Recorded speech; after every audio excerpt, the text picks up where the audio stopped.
राजधानी स्थापन हो रही है वो सूर्यवंशियों के मेल से और चंद्रवंशियों के मेल से स्थापन हो रही। क्या अंतर है दोनों में? सूर्यवंश में एक सूर्य का ही ज्ञान प्रकाश चलता है। सूर्य उगता है तो क्या रात की तरह दिन में सितारे आकाश में नहीं होते? होते तो हैं, लेकिन उनका प्रकाश सूर्य के सामने उनका प्रकाश टिकता नहीं है। और चंद्रमा में क्या अंतर है? चंद्रवंश कहते हैं, चंद्र में क्या अंतर है? चंद्रमा की भी रोशनी है। अगर चंद्रमा डिम रोशनी वाला हो जाता है तो सितारों की भी रोशनी काम करने लग पड़ती है। तो एक का ज्ञान प्रकाश हुआ या अनेकों का ज्ञान प्रकाश हुआ? एक का हुआ रात में है, अनेकों का ज्ञान प्रकाश हो गया।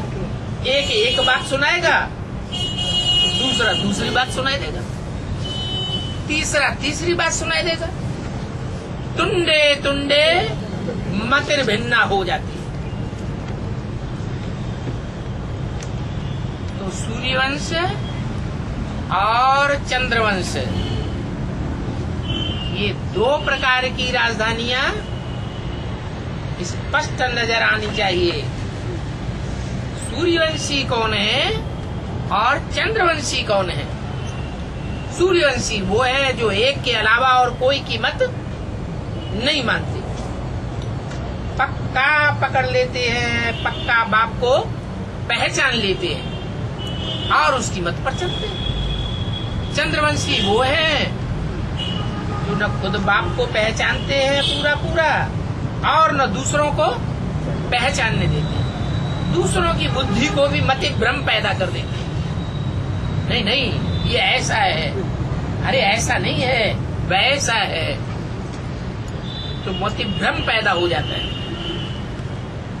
अब शास्त्रों से तो ये बातें कोई समझ नहीं सकता क्या कि सूर्यवंश में और चंद्रवंशियों में क्या अंतर है। हाँ, बाप जो राजधानी स्थापन करते हैं उसमें सूर्यवंशी और चंद्रवंशी दोनों का मेल है। क्या क्या अंतर पड़ता है? मेल जो मेल है उसमें अंतर क्या पड़ता है? अंतर ये पड़ता है कि जो सूर्यवंशी है वो डायरेक्ट बाप से इसी जन्म में इसी शरीर से वर्षा लेते हैं, और जो चंद्रवंशी है चंद्रवंशी जो है वो उस शरीर में प्रवेश तो करते हैं परंतु अपने शरीर के द्वारा वर्षे की अनुभूति नहीं कर पाते। उनको अपना शरीर कहाँ मिलेगा? उतरती कला का जब ड्रामा शुरू होगा तब उनको जन्म मिलेगा। तो कितना भारी अंतर पड़ जाता है।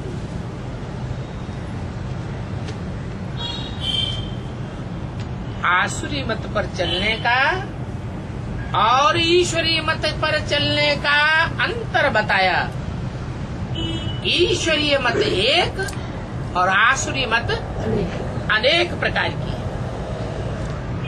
अनेक प्रकार की मत पर चलते हैं तो क्या हाल होता है, और एक की मत पर चलते हैं तो क्या हाल होता है, ये बुद्धि में बैठने की बात है।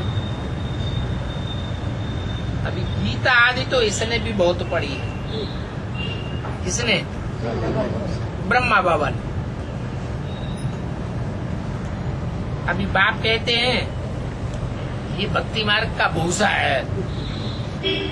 जो भी गीता पढ़ी है वो भक्ति मार्ग का भूसा है। चलो वो तो भक्ति मार्ग में पढ़ी 63 जन्म। अब इस जन्म में अंतर क्या पड़ता है?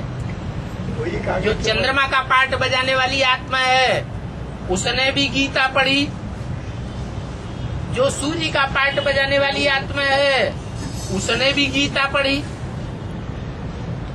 और ब्राह्मण जन्म लेकर के ब्रह्मा के मुख से जो वेदवाणी बोली गई वो ब्रह्मा ने भी पढ़ी। ऐसे तो नहीं कि ब्रह्मा के मुख से एक बार बोला जाता था, वो दोबारा ब्रह्मा बाबा पढ़ते ही नहीं थे।